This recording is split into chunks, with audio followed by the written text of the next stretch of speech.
बोलते हैं scalar product, scalar product.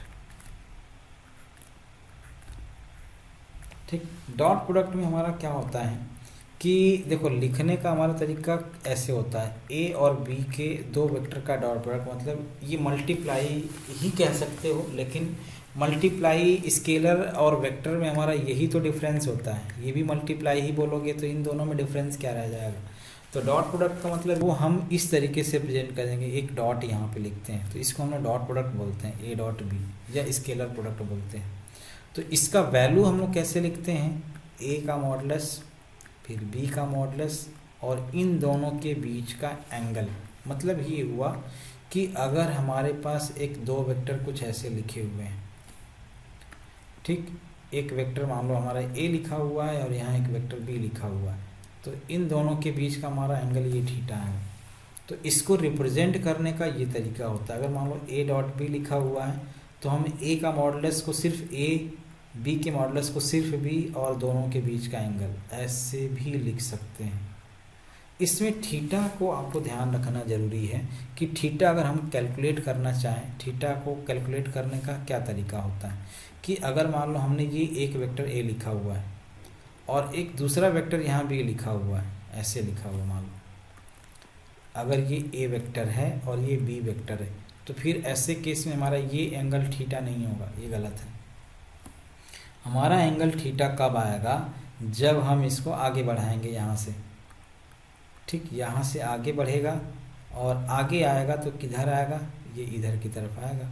तो फिर ऐसे केस में जो हमारा एंगल आएगा वो ये आएगा, ये इधर की तरफ एंटी क्लॉकवाइज होता है ना, तो एंटी क्लॉकवाइज डायरेक्शन में यहाँ से ऐसे मेज़र करते हैं, मतलब ये वाला एंगल हम लोग मेज़र करेंगे।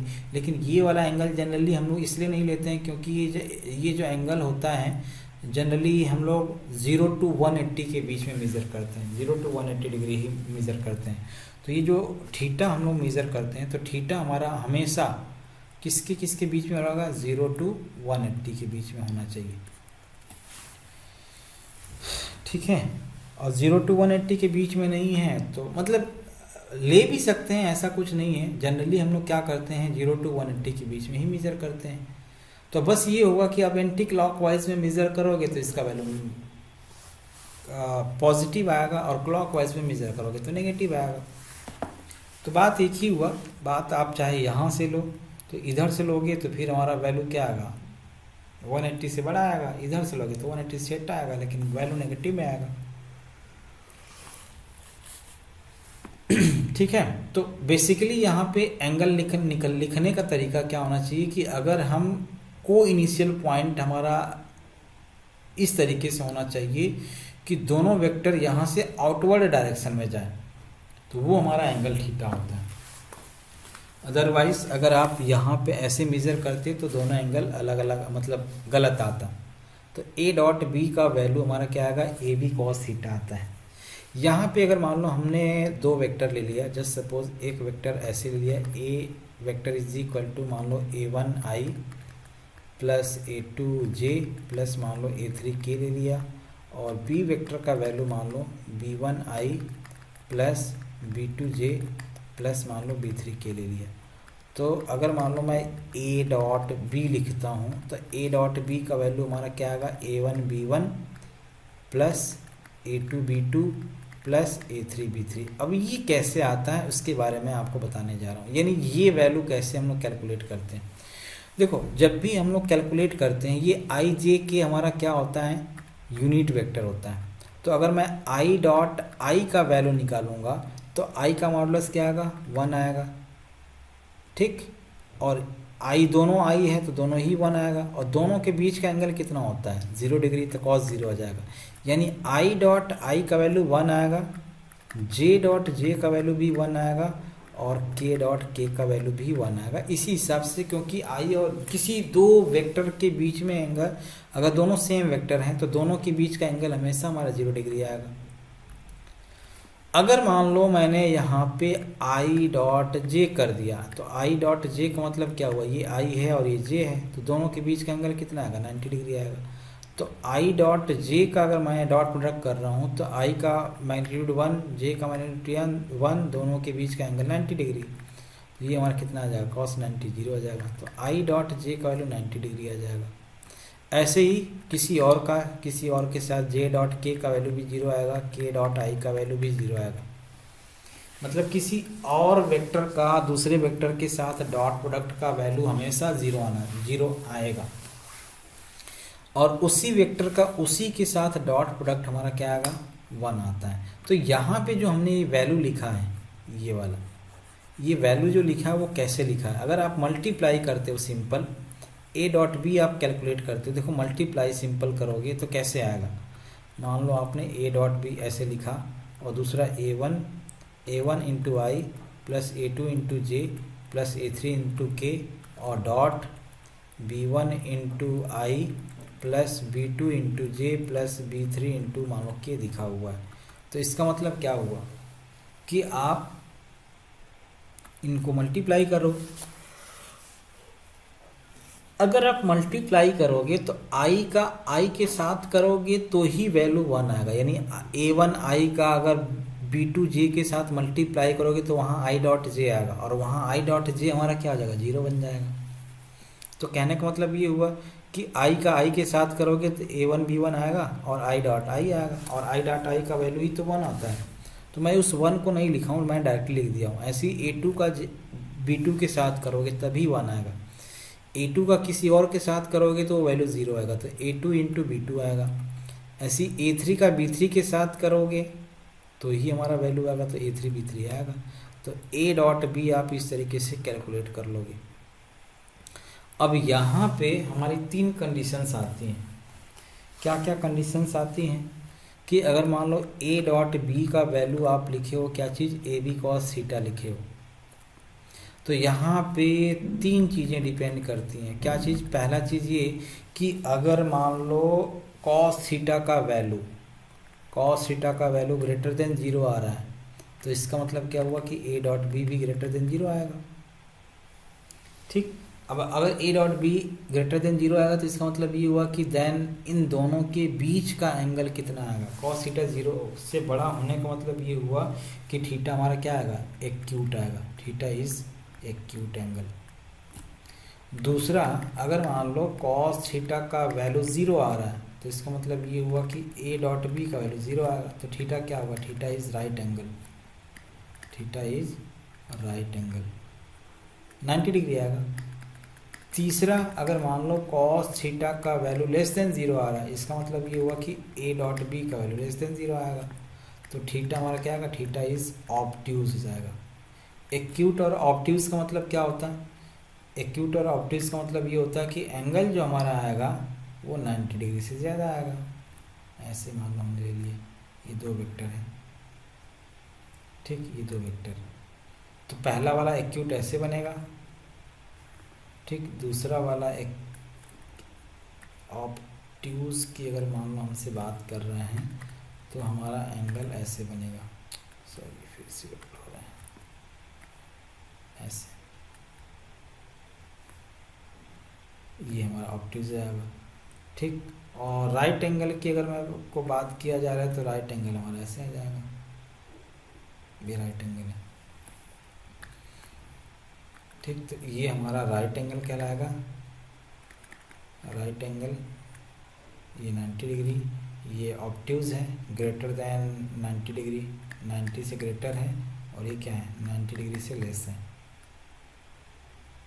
Theta is less than 90 degree, theta is greater than 90 degree, और theta is equal to 90 degree.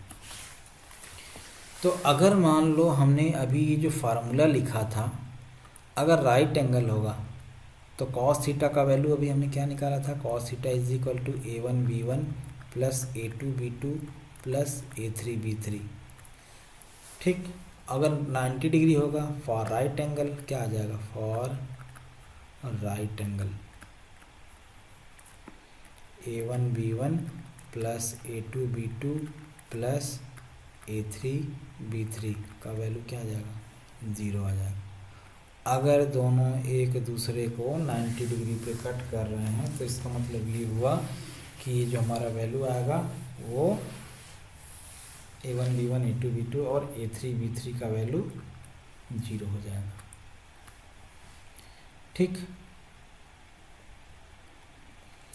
देखो एक तरीका और भी है, जैसे मान लो अगर हमने यहाँ पे ए वेक्टर का value A1i plus A1i plus A2j plus मान लो A3 के लिया था, और दूसरे वेक्टर का वैल्यू मान लो B1i plus B2j plus B3 के अगर मान लो हमने लिया था, तो A डॉट बी का वैल्यू अभी हमने क्या लिखा था, ए बी कॉस थीटा लिखा था।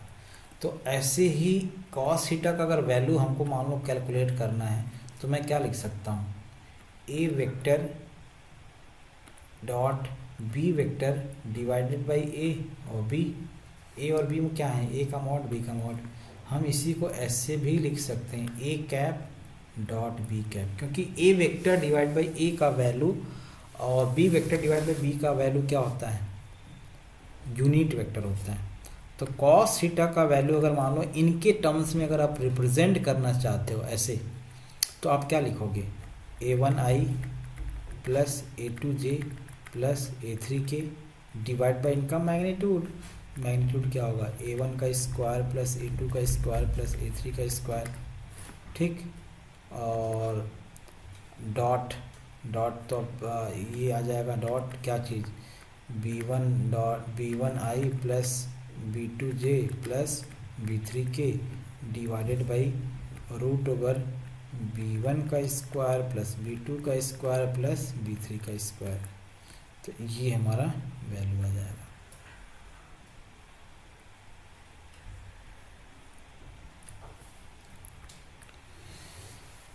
ठीक, तो कॉस थीटा का वैल्यू हम ऐसे भी कैलकुलेट कर सकते हैं, नो प्रॉब्लम।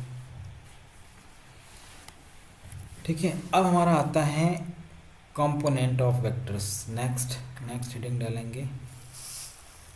अच्छा, इसमें कुछ रूल्स भी हैं। रूल्स मतलब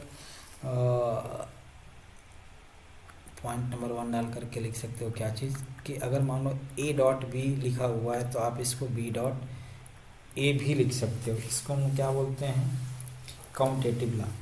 तो ये कम्यूटेटिव लॉ यहाँ अप्लीकेबल होता है। दूसरा, अगर मान लो हमने कुछ ऐसे वेक्टर लिखा हुआ है, ए डॉट बी प्लस सी लिखा हुआ है, तो इसका मतलब ये डिस्ट्रीब्यूटिव लॉ भी यहाँ अप्लीकेबल होता है, A dot B plus A dot C, ऐसे आप इसको बोल सकते हो। ठीक, इसके अलावा अगर मान लो मैं थर्ड पॉइंट की बात करूँ, तो किसी स्केलर क्वांटिटी से अगर मान लो ए वेक्टर्स में मल्टीप्लाई किया गया है और किसी दूसरे, ये K1 है, मान लो यहाँ K2 से B वेक्टर में मल्टीप्लाई किया गया है। ठीक, तो इसका मतलब क्या होगा, K1 इंटू K2 और फिर A डॉट बी। कोई फर्क नहीं पड़ता है कि K1 K2 कहाँ मल्टीप्लाई किया गया, या डॉट प्रोडक्ट में हमारा क्या आ जाएगा, दोनों के साथ अलग अलग मल्टीप्लाई कर सकते हो, नो प्रॉब्लम। ठीक, तो नेक्स्ट हम लोग बात करने जा रहे थे component of vectors. Component of vectors, इसमें दो चीज़ें होती हैं। एक तो हम लोग जब कंपोनेंट निकालते हैं तो स्केलर का भी कैलकुलेट करते हैं और वेक्टर क्वांटिटी का भी कैलकुलेट करते हैं। ठीक, तो पहला चीज़ तो हम लोग बात करने जा रहे हैं, अभी तो हम लोग फिलहाल वेक्टर की ही बात कर रहे हैं। तो क्वेश्चन कैसे पूछा जाता है, find the component of vector A along B vector. तो इसको हम कैसे लिखते हैं, A वेक्टर डॉट B का कैप, या इसी को हम लोग लिखते हैं A dot B vector divided by B का मॉड, या सिर्फ B लिख दिए, एक ही बात हुआ, B का मॉड लिखो या सिर्फ B वेक्टर लिख दो। दूसरा, अगर मान लो मैं इसी को ऐसे घुमा के बोल दूं कि component of vector B along A vector, तो ये हमारा क्या आ जाएगा, A dot B vector divide by B का मॉड। ठीक, या हम इसी को ऐसे लिख सकते हैं बी वेक्टर डॉट ए का कैप, या हम A vector dot B vector divided by A vector का मॉड, ऐसे भी लिख सकते हैं component of vector B along A vector. ठीक है, तो ये हमारा वैल्यू आ जाएगा।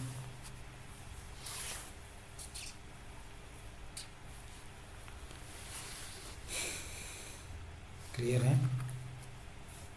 तो इस तरीके से हम इनकी वैल्यूज़ को कैलकुलेट करते हैं और लिखते हैं। मतलब अच्छा, इसमें हमारा एक चीज़ और आता है, क्या चीज़ आता है कि अगर मान लो हम लोग, ये तो हमने किसके बारे में लिखा, वेक्टर के बारे में लिखा, ठीक है, सॉरी स्केलर एक्चुअली ये प्रोजेक्शन लिखा हुआ है, projection of a scalar quantity. ठीक, क्योंकि ये स्केलर ही आएगा, इसको हम लोग क्या बोलते हैं, प्रोजेक्शन या component, projection of a scalar quantity, of a scalar. ठीक, और स्केलर वैल्यू। नेक्स्ट अगर हम इसी की बात करें, प्रोजेक्शन, नेक्स्ट आप हेडिंग इसमें डाल सकते हो, प्रोजेक्शन ऑफ वेक्टर। ठीक, projection of vector along vector quantity है ना, या ये अलोंग स्केलर क्वांटिटी हमने कैलकुलेट किया है। तो यहाँ पे हमारा जो वैल्यू आता है, अब इसमें हमारा दो वैल्यू आएगा। पहला चीज़ कि प्रोजेक्शन ऑफ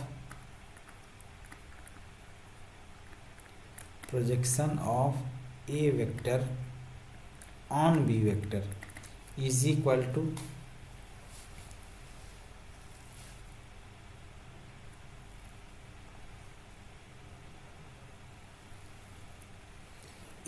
टू हमारा क्या आ जाएगा, A vector dot B vector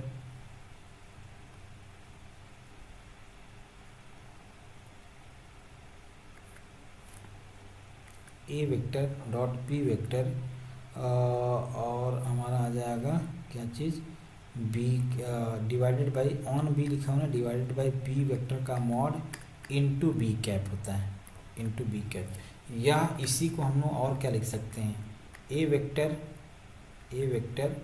dot B vector into B vector divide by B का स्क्वायर, बी का स्क्वायर या बी का मॉड का स्क्वायर, एक ही बात हुआ है ना। तो हम लोग इस तरीके से लिखते हैं। अब इसको अगर आप कैलकुलेट करोगे ना, तो ये वेक्टर क्वांटिटी में आएगा। क्यों वेक्टर क्वांटिटी में आएगा, क्योंकि ये सारी चीज़ें स्केलर में, एक बी वेक्टर बच रहा है बस। दूसरा इसमें हम लोग क्या लिख सकते हैं कि projection of B vector on A vector is equal to क्या आ जाएगा, A dot B vector divided by A square into A vector. ठीक, ऐसे ये हमारा किस में आएगा, वेक्टर के टर्म्स में आ रहा है। ये वैल्यू जो हमारा कैलकुलेट कर रहे हैं वेक्टर के टर्म्स में आएगा। तो इस तरीके से हम इस सारी वैल्यूज़ को लिख सकते हैं। अब इसमें हमसे कई बार क्वेश्चन पूछा जाता है, तो हम कौन सा वैल्यू कैलकुलेट करेंगे, पहला वाला इन द सेंस हम इसको कैलकुलेट करेंगे कि इसको कैलकुलेट करेंगे। तो देखो, अगर मान लो हमसे वेक्टर के बारे में पूछा जा रहा है तो ये वेक्टर क्वांटिटी का रिजल्ट ये आएगा। अगर स्केलर में पूछा जा रहा है तो ये स्केलर में हमारा वैल्यू आएगा। तो वो उस बात पे डिपेंड करता है कि हमारा आंसर किस टाइप में दिया हुआ है। वेक्टर में दिया हुआ है तो वेक्टर में कैलकुलेट करोगे, और स्केलर में प्रोजेक्शन पूछा जा रहा है तो स्केलर में प्रोजेक्शन कैलकुलेट करोगे। अब हम लोग बात करने जा रहे हैं कि द वेक्टर प्रोडक्ट। नेक्स्ट हमारा हेडिंग डालोगे vector product.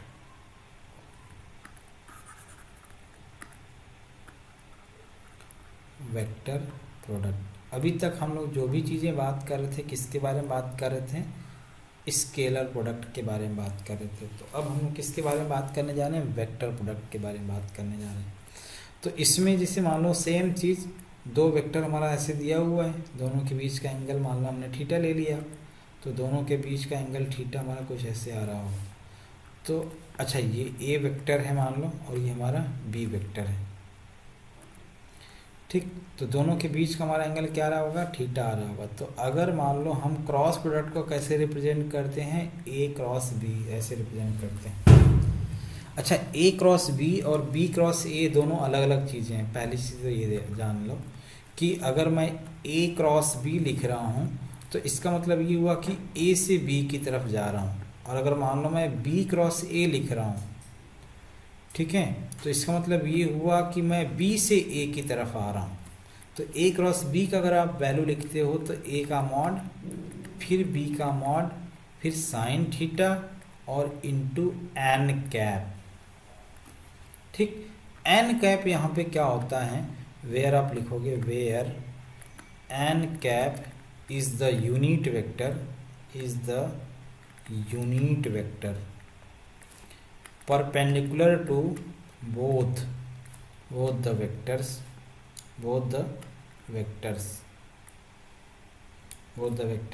Vector A and vector B. तो ए और बी दोनों के परपेंडिकुलर डायरेक्शन में एक ऐसा वेक्टर हम लोग बोल रहे हैं जो कि दोनों पे परपेंडिकुलर वेक्टर है। मतलब इसका मतलब क्या हुआ, इसका मतलब ये हुआ कि अगर मान लो हमने ये दो वेक्टर लिखा है, ए वेक्टर और बी वेक्टर, ठीक है, तो ए वेक्टर और बी वेक्टर के परपेंडिकुलर डायरेक्शन में कौन सा ऐसा वेक्टर हो सकता है। अगर मान लो मैं इसके ऊपर पेन ऐसे रख दूँ, यहाँ पे ये इस पॉइंट पे मैं पेन रख दूँ, तो इसके परपेंडिकुलर डायरेक्शन में हमारा पेन ही तो होगा। बोर्ड पे मैं दो डायरेक्शन में लिख सकता हूँ, एक तो ये एक्स और एक तो वाई, थर्ड डायरेक्शन हमारा जेड डायरेक्शन आएगा। तो ये जो जेड होगा ना, यही तो हमारा क्या होगा, इन दोनों वेक्टर के परपेंडिकुलर होगा। तो ऐसा जरूरी नहीं है कि अगर मैं इसको एक्स बोल रहा हूँ इसको वाई बोल रहा हूँ तो जेड डायरेक्शन ऐसी होगा, ठीक है, मतलब जेड डायरेक्शन ऐसी होगा। लेकिन एक्स और वाई हमने हमेशा एक्स और वाई के डायरेक्शन में नहीं ले सकता ना। मान लो हमने ये एक्स ले लिया, अब ये कुछ और होगा, लेकिन इन दोनों पे आप कैसे भी बनाओ, कैसे भी वैल्यू बनाओ, इन दोनों तीनों चारों पे हमारा परपेंडिकुलर वेक्टर किधर आएगा, बोर्ड के परपेंडिकुलर डायरेक्शन में। यानी ये हमारी तरफ इंगित करते हुए, यानी हमारी तरफ डायरेक्शन करेगा तो परपेंडिकुलर डायरेक्शन होगी। या बोर्ड के अंदर की तरफ जो वैल्यू आएगा वो हमारा क्या होगा, एन वेक्टर कहलाएगा। मतलब एन वेक्टर ना फिक्स वैल्यू है, एक तरह से फिक्स वैल्यू, मतलब इसका दो ही डायरेक्शन हो सकता है, क्या, या तो बोर्ड के अंदर की तरफ या तो बोर्ड के बाहर की तरफ। भाई सीधी सी बात है, हम दो वेक्टर को किस पे बनाएंगे, कभी भी जब दो वेक्टर को बनाएंगे तो इस बोर्ड पे बनाएंगे, और इस बोर्ड के परपेंडिकुलर में हमारा किधर डायरेक्शन में, इसके वेक्टर, इन दोनों वेक्टर पे परपेंडिकुलर वेक्टर किधर आएगा, बोर्ड के या तो इनवर्ड डायरेक्शन या आउटवर्ड डायरेक्शन में। तो सी वेक्टर या एन वेक्टर, कई बार हम सी वेक्टर से भी रिप्रेजेंट करते हैं। तो एन वेक्टर क्या है, ए और बी दोनों पे परपेंडिकुलर वेक्टर है, ठीक। कई बार हमको इस तरीके से भी इसको लिखते हैं, ए क्रॉस बी का मान लो हमने ये दोनों साइड में मॉड ले लिया, तो मॉड लोगे तो ए का मॉड ए ही होता है, बी का मॉड बी, साइन थीटा, ये एन कैप है, एन कैप का मॉड ले लोगे तो 1 आ जाएगा। तो फिर ऐसे केस में हमारा वैल्यू क्या हो जाता है, ये आ जाता है, ए क्रॉस बी का मॉड का value A B sine theta के इक्वल आएगा, ये आ जाएगा। ध्यान रखना, अगर हमने मॉड नहीं रखा है तो एन कैप हमेशा आएगा, एन कैप को आप छोड़ नहीं सकते हो। एन कैप डायरेक्शन बताएगा, और एन कैप डायरेक्शन किधर की तरफ बताएगा, या तो इनवर्ड बोर्ड के या ए और बी वेक्टर के परपेंडिकुलर डायरेक्शन में, ऐसा बोलो तो ज़्यादा बेटर है। तो या तो इनवर्ड या तो आउटवर्ड डायरेक्शन, ठीक, बोर्ड के इनवर्ड डायरेक्शन या बोर्ड के आउटवर्ड डायरेक्शन में हमको बताएगा। अब यहाँ पे हमने सारी चीज़ों को कैलकुलेट करना है। सारी चीज़ों को कैलकुलेट करने का मतलब ये हुआ कि पॉइंट नंबर 1 अगर मैं बात करूँ तो पहली चीज़ तो ये कि हमने पहले बताया कि ए क्रॉस बी का वैल्यू बी क्रॉस ए के इक्वल नहीं हो सकता है, ठीक, इनका वैल्यू दोनों के इक्वल नहीं आएगा। अगर मान लो आप कैलकुलेट कर रहे हो, ए क्रॉस बी को लिख रहे हो, तो इसका वैल्यू माइनस में आएगा। माइनस में क्यों आता है, क्योंकि ये डायरेक्शन इसका अपोजिट हो जाता है। हमने बताया ना कि हम जब इधर से इधर चलते हैं तो इसका डायरेक्शन मान लो बाहर की तरफ आ रहा है, तो इनवर्ड डायरेक्शन में कैसे आएगा, ये अगर मान लो आउटवर्ड डायरेक्शन में शो कर रहा है तो इनवर्ड डायरेक्शन में इधर की तरफ आएगा। तो डायरेक्शन बस चेंज हो जाता है, तो बी क्रॉस ए हो जाएगा बस। मैग्नीट्यूड तो हमारा वही आएगा, अगर मैं मैग्नीट्यूड लूंगा तो दोनों का वैल्यू वही आएगा, समझ गए। तो ए क्रॉस बी का वैल्यू बी क्रॉस ए के इक्वल नहीं होता है, पहला चीज़। दूसरा चीज़ कि अगर मान लो मैं कभी ऐसा बोलूं आई क्रॉस आई निकालूं, या मान लो जे क्रॉस जे निकालूं, या मान लो मैं के क्रॉस के निकालूं, तो इसका वैल्यू 0 आएगा। अब ये जीरो क्यों आएगा? वही फार्मूला, बेसिक फार्मूला, आई का मॉडुलस 1 जे, फिर आई का मॉडुलस 1, फिर दोनों के बीच का एंगल 0 इंटू एन कैप। तो साइन जीरो का वैल्यू क्या आ जाएगा? 0 आएगा। तो 1 इंटू 1, 1 इंटू 1 क्यों? क्योंकि आई का मैग्नीट्यूड 1 होता है, आई यूनिट वेक्टर है। तो इसका मतलब ये हुआ कि ये सारी चीज़ें सही लिखा हुआ है, आई क्रॉस आई, जे क्रॉस जे और के क्रॉस के का वैल्यू 1 आया। थर्ड पॉइंट, थर्ड और वेरी इंपॉर्टेंट पॉइंट, थर्ड में क्या होता है देखो, कि जब भी हम लोग जस्ट सपोज अगर मान लो हमने इसको x बोल दिया, इसको y बोल दिया और हमारा z इधर की तरफ है ही, मान लो हमने ले लिया, नहीं है तो हमने ले लिया, ये z है। तो इधर की तरफ तो i होता है, इधर की तरफ तो j होता है और इधर की तरफ k है। ये जो z है वो बेसिकली डायरेक्शन क्या शो कर रहा है भाई? तीनों एक्सिस x y और z तीनों परपेंडिकुलर होते ही हैं। परपेंडिकुलर होने का मतलब ये हुआ कि z का डायरेक्शन या तो मेरी तरफ है या बोर्ड के अंदर की तरफ, जो एन कैप का डायरेक्शन में बता रहा था वही आएगा। तो कहने का मतलब ये हुआ कि अगर मैं आई क्रॉस जे का वैल्यू मान लो निकालता हूँ, तो आई क्रॉस जे का वैल्यू क्या आएगा बताओ? 1 into sine 90 into N cap, और एन कैप का डायरेक्शन किधर आएगा? z की तरफ आएगा। एन कैप है क्या? एन कैप यूनिट वेक्टर है, और यूनिट वेक्टर एन कैप का वैल्यू हम के इक्वल बोल दें तो क्या दिक्कत होगा? नहीं। क्यों नहीं होगा? इसलिए नहीं होगा कि एन कैप भी यूनिट वेक्टर है और के कैप भी यूनिट वेक्टर है, यानी के भी यूनिट वेक्टर है, और एन कैप का भी डायरेक्शन वही है जो के का डायरेक्शन वही है, मतलब जो के का डायरेक्शन है वही एन कैप का डायरेक्शन है। तो मतलब ये हुआ कि मैं आई क्रॉस जे को मैं के लिख दूँ तो क्या फ़र्क पड़ता है? वही आएगा, क्योंकि दो इसका भी वैल्यू तो वही आएगा ना। क्यों? क्योंकि एन कैप को हमने यूनिट वेक्टर माना ही है और के होता ही है, और डायरेक्शन हमारा वही आ रहा है। आई और जे के परपेंडिकुलर वेक्टर कौन सा होगा? के ही तो होता है, तो आई क्रॉस जे का वैल्यू के आएगा।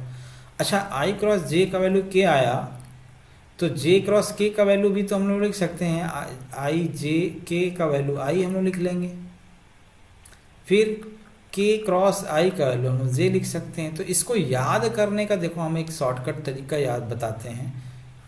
तरीका क्या होता है कि आपने इसको मान लिया सर्कुलर फॉर्म में, ऐसे ये आई बोल दिया, ये जे बोल दिया और इसको के बोल दिया। तो आई क्रॉस जे का वैल्यू देखो कैसे आ रहा, आई ये आप ना इसको साइक्लिक फॉर्म में याद रखो। आई जे का वैल्यू के, आई इंटू जे का वैल्यू के, जे और के का वैल्यू आई, फिर के और आई का वैल्यू के इंटू आई का वैल्यू जे आ रहा है। अगर मान लो उल्टा होता तो क्या होता है? तो उल्टा होता तो वही होता जो हमने बताया, जे क्रॉस आई का वैल्यू माइनस के आता, यहाँ पे माइनस के हो जाता है। जे क्रॉस के का वैल्यू आई ले रहा हो, के क्रॉस जे का वैल्यू क्या हो जाएगा? माइनस आई हो जाएगा। और के क्रॉस आई अगर मानो मैं ले रहा हूँ माइनस दे रहा हूँ, तो अगर के क्रॉस आई की बजाय आई क्रॉस के ले लूँ तो फिर यहाँ माइनस दी हो जाएगा। के क्रॉस आई लिखा मैंने, आई क्रॉस के ले लिया, तो इसका वैल्यू माइनस दिया जाएगा। तो बस सारी वैल्यू हमको पता चल गया कि अगर हम क्रॉस प्रोडक्ट कर रहे हैं तो क्रॉस प्रोडक्ट करने के केस में हमारी वैल्यू किस तरीके से कैलकुलेट कर सकते हैं।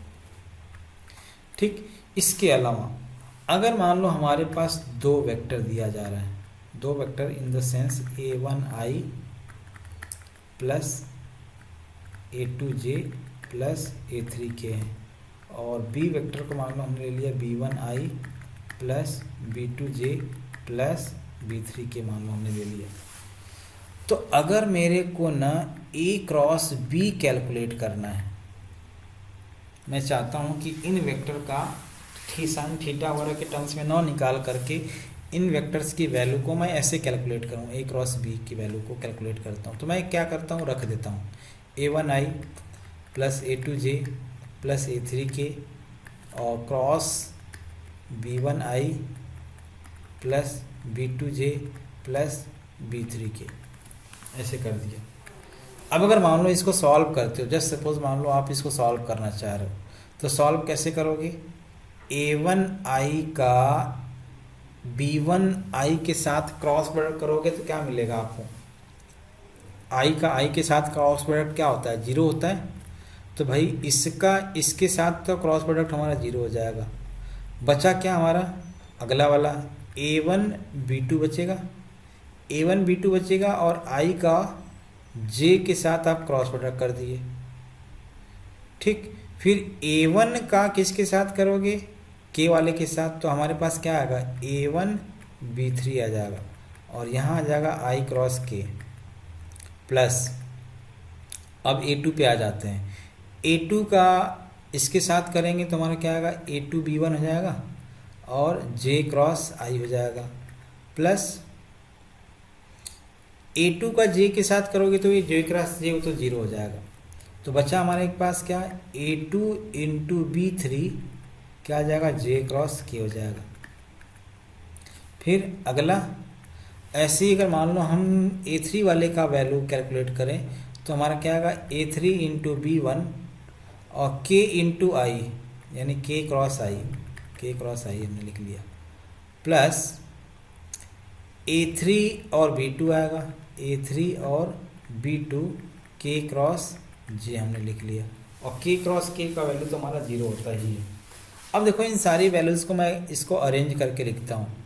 A1 B2 आएगा, I क्रॉस J का वैल्यू हम लोग क्या लिख सकते हैं K लिख लिया प्लस A1 B3 तो मान लो हमने रहने दिया A1 B3, I cross K का वैल्यू क्या आएगा, उल्टा जा रहे हैं तो यानी माइनस J आएगा।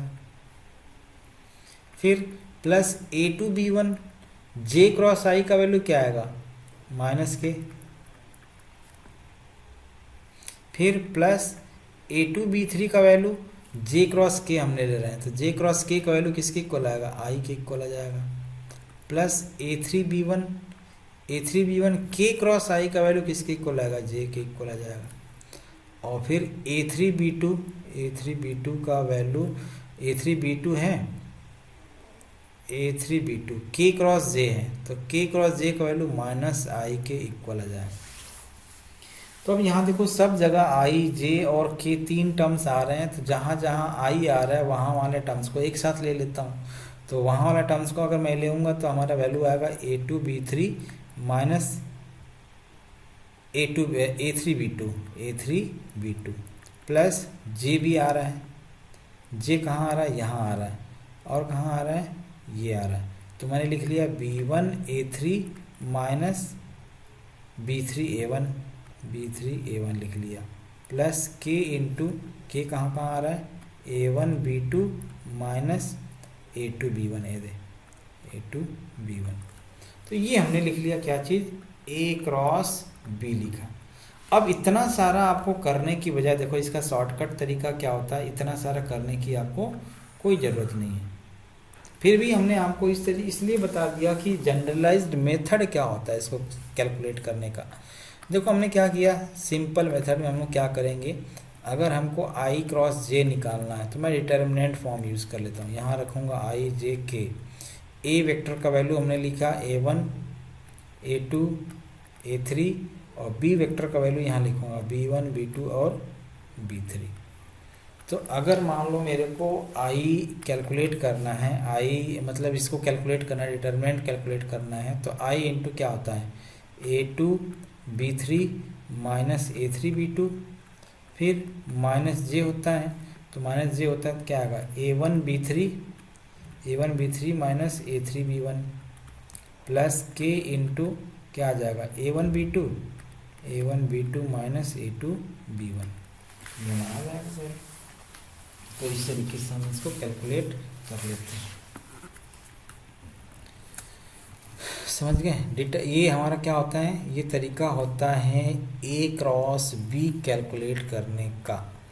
अच्छा अब इसमें ये कौन सा पॉइंट था हमारा, सेकेंड थर्ड जो भी पॉइंट था, नेक्स्ट पॉइंट के बारे में बात करते हैं। नेक्स्ट पॉइंट, अगर मान लो ये A क्रॉस B दो वेक्टर हमारा दिया हुआ है तो हमने जैसे लिखा कि A का मॉडुलस फिर B का मॉडुलस फिर साइन थीटा और फिर n कैप ऐसे लिखा था। तो अगर ये दोनों वेक्टर क्या होंगे, पैरेलल होंगे, तो पैरेलल होंगे तो थीटा क्या आ जाएगा, जीरो आ जाएगा। अब जब जीरो आ जाएगा तो A क्रॉस B का वैल्यू क्या आ जाएगा, जीरो हम लोग लिख सकते हैं फॉर पैरेलल।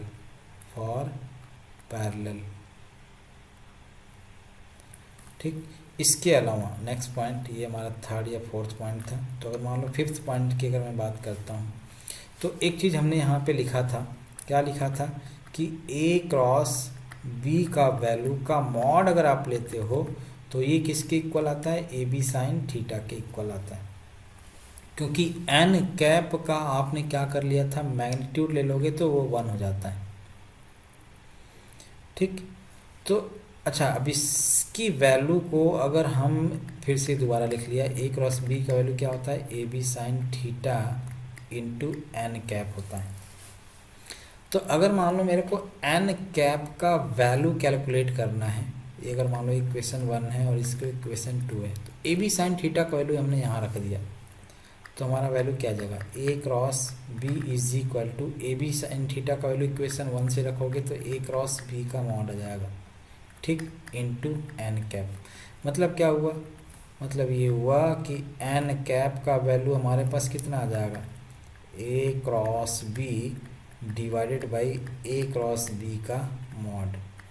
और ये बड़ा इम्पोर्टेंट फार्मूला है और इस फार्मूले को आप याद रखोगे, मैं इसको हाईलाइट कर दिया।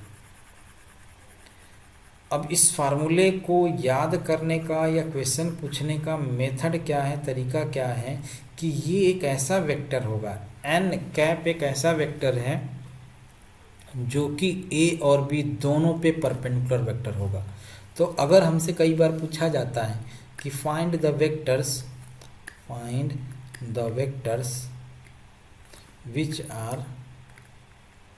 which is perpendicular to both the vectors a vector and b vector, तो आपको सिंपल क्या करना है, यही एन कैप फाइंड आउट कर दो और आपका आंसर आ जाएगा। Find the vector which is perpendicular to both the vectors, unit vector actually, find the unit vector. ठीक, क्योंकि ये यूनिट वेक्टर ऐसा यूनिट वेक्टर जो कि दोनों पे परपेंडिकुलर वेक्टर। अब ये यूनिट वेक्टर का हम लोग यहाँ पे इसमें प्लस माइनस साइन यूज़ करके कैलकुलेट करते हैं या लिखते हैं। क्यों लिखते हैं, क्योंकि प्लस साइन आउटवर्ड डायरेक्शन में इसको शो करेगा और माइनस साइन इनवर्ड डायरेक्शन में शो करता है। माइनस साइन ये शो करता है कि जो आप एंगल यहाँ से, जैसे ये देखो, ये एंगल जब आप ये कैलकुलेट करते हो तो ये प्लस थीटा लिखा जाता है, ठीक है, ये वेक्टर ऐसे बाहर की तरफ है। और अगर मान लो आप माइनस डायरेक्शन यूज़ करना चाह रहे हो ऐसे, तो ये डायरेक्शन इधर की तरफ आएगा, ये माइनस थीटा होता है। तो ये माइनस थीटा क्यों होता है, क्योंकि जब आप फ्लेमिंग लेफ्ट हैंड रूल ऐसे हम लोग जब इसको बनाते हैं या इसका डायरेक्शन मेज़र करते हैं तो इसका डायरेक्शन एक्चुअली क्या होता है, बाहर की तरफ आ जाता है। ठीक है, फ्लेमिंग थंब रूल जो हम लोग बोलते हैं फिजिक्स में, तो उस थंब रूल से हम लोग इसका वेक्टर का डायरेक्शन या स्क्रू रूल भी बोलते हैं इसको, तो स्क्रू रूल का यूज़ करके अगर आप कैलकुलेट करोगे तो इससे हमारा पता चल जाता है। कैसे, हम जैसे ये देखो, ये हमारा हैंड है ना, तो हमने क्या किया, ये अंगूठा, ये जो थंब होता है तो ये हमारा शो करता है किधर की तरफ, जिधर से जिधर की तरफ हम लोग जाते हैं ना, तो ये हमारा क्या होता है, ये जो थंब होता है उसका डायरेक्शन शो करता है, एन कैप का डायरेक्शन शो करता है। और अगर मान लो मैं इधर से इधर की तरफ आऊँगा तो ये जो हमारा थंब होगा ना, अंदर की तरफ शो करेगा, डायरेक्शन शो करेगा। तो जो अंदर की तरफ डायरेक्शन शो करता है तो एन कैप उसके अंदर की तरफ, मतलब डायरेक्शन शो करने का मतलब ये हुआ कि एन कैप का डायरेक्शन इनवर्ड होगा और थंब अगर हमारा बाहर की तरफ शो कर रहा है तो वो थंब आउटवर्ड डायरेक्शन में शो करेगा। तो वो कहने का मतलब ये हो कि वो डिपेंड करता है ना कि आपकी वैल्यू आप किधर से किधर की तरफ जा रहे हो, ए से बी की तरफ जा रहे हो कि बी से ए की तरफ जा रहे हो। नेक्स्ट 6 पॉइंट में अगर मान लो हमारे पास दिया हुआ है कि दो ऐसे वेक्टर दिए हुए हैं, if two adjacent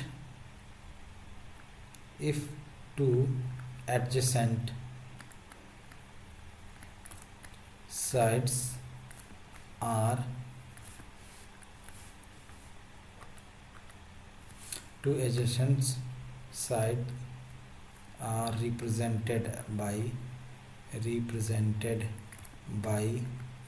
a vector and B vector, then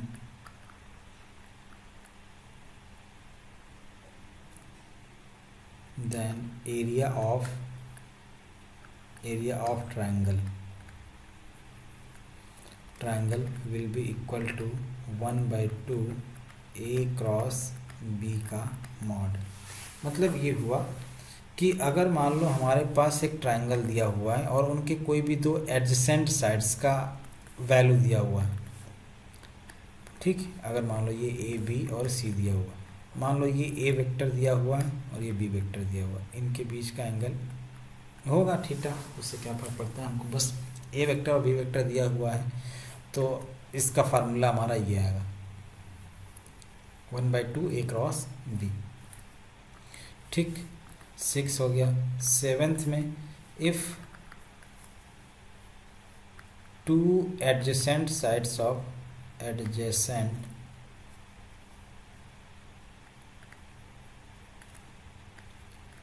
adjacent sides of a parallelogram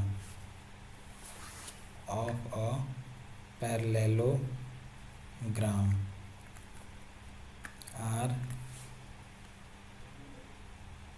represented by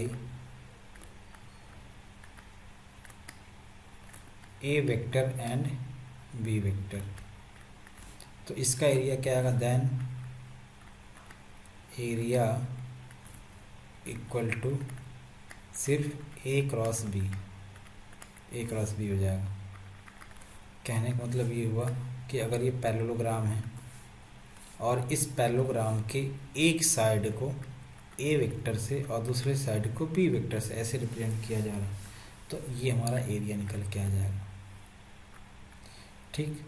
next point, अगर मान लो यही पैरेललोग्राम में अगर डायगोनल रिप्रेजेंट किया जा रहा है, डायगोनल को मान लो हमने d1 वेक्टर से और दूसरे डायगोनल को मान लो हमने d2 वेक्टर से रिप्रेजेंट कर दिया ऐसे, ठीक। तो इफ़ आप लिखोगे if diagonals are A vector and B vectors, then area will be 1/2 a cross b। ये अगर मान लो मैंने जैसा कि बोला अगर d1 और d2 से रिप्रेजेंट करो तो 1/2 d1 क्रॉस d2 आ जाएगा। कब, अगर मान लो ओ ए बी सी मान लो दिया हुआ है, तो अगर ओ ए वेक्टर का वैल्यू मान लो हमने d1 वेक्टर ले लिया और ए सी वेक्टर का वैल्यू मान लो हमने d2 वेक्टर ले लिया, तो उस केस में हमारा एरिया आ जाएगा d1 क्रॉस d2 का मॉड।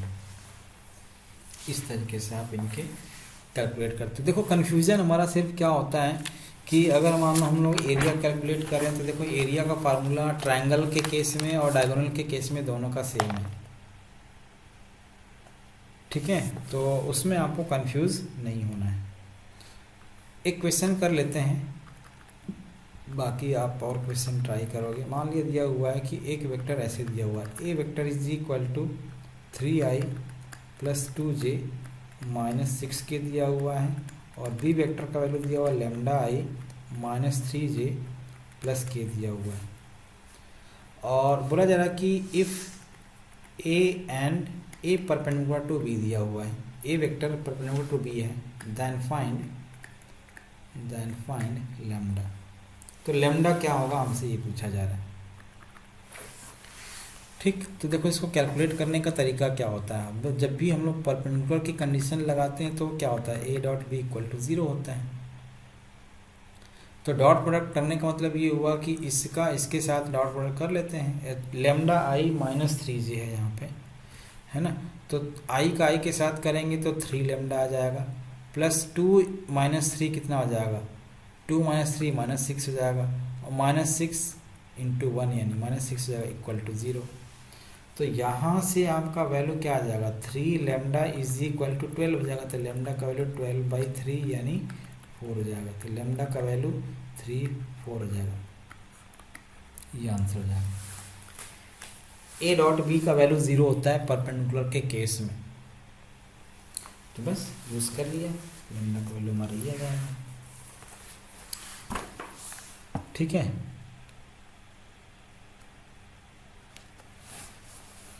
एक क्वेश्चन ऐसे ही हमारा दिया हुआ है, जैसा कि अभी हमने क्वेश्चन मतलब फार्मूला हमने बताया था। बोला जा रहा है कि मान लो ए वेक्टर का वैल्यू आई प्लस जे प्लस के दिया हुआ है और बी वेक्टर का वैल्यू 2i माइनस जे प्लस के दिया हुआ है। बोला जा रहा है कि फाइंड और यूनिट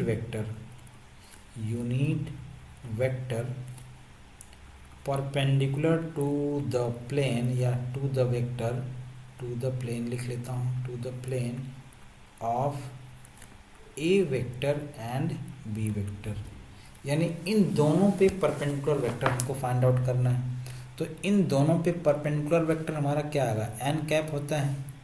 हमने बताया ना कि एन कैप आप कैलकुलेट कर लो, जब भी दो वेक्टर पे परपेंडिकुलर वेक्टर कैलकुलेट करना है तो आप क्या करोगे, ए क्रॉस बी निकालो और ए क्रॉस बी का मॉड ले लिया और यहाँ प्लस माइनस, क्योंकि दो ऐसे वेक्टर होंगे जो ए और बी दोनों पे परपेंडिकुलर होंगे। तो बस ए क्रॉस बी आपको कैलकुलेट करना है, उसके लिए हम तरीका आपको बता ही चुके हैं। तो इसको कैलकुलेट करिएगा, ट्राई करिएगा। इसका जो आंसर आएगा वो आएगा 2i plus J minus 3k divide by root over 14, ये हमारा आंसर हो जाएगा। ठीक, आप इसको ट्राई करिए, जो भी हमारा वैल्यू आता है वो ये आंसर आएगा। ठीक है, तो नेक्स्ट लेक्चर में हम लोग पढ़ेंगे क्या चीज़, स्केलर ट्रिपल प्रोडक्ट और वेक्टर ट्रिपल प्रोडक्ट के बारे में डिस्कस करेंगे। ठीक है, तब तक के लिए थैंक यू, टाटा बाय बाय एंड